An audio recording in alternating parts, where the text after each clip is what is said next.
Football ইংল্যান্ডে গিয়ে লিগে খেলেছি 1990, অত্যন্ত কম বয়স, পয়সা দিয়ে নিয়ে যেত খেলার জন্য, ভালো ইনকাম।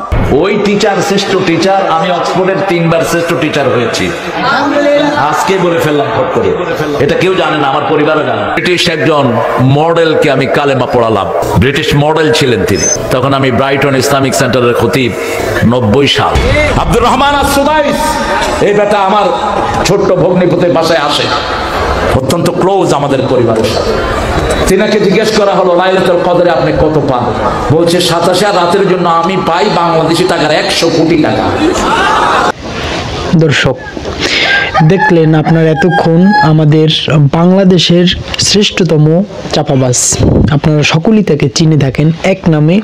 যদি আপনি কোথাও গিয়ে ইউটিউবে বা ফেসবুকে যেখানেই যান, আপনি যদি সার্চ দেন চাপাবাজ হুজুর, তাহলে কিন্তু আপনারা এনাকে দেখতে পাবেন। সার্চ দেওয়ার সাথে সাথেই দেখতে পাবেন কি চাপাগুলো মেরে থাকে, যেগুলো শুনলে আসলেই অবাক লাগে। আপনারা একটু শুনে দেখেন। স্যামসাং কোম্পানির মালিক আমাকে দাওয়াত করলেন, মিস্টার স্যামসাং। তিনি ইংরেজি বুঝেন না, অন্য ভাষা বুঝেন না, শুধু কোরিয়ান। আর আমিও কোরিয়ান কিচ্ছু বুঝি না।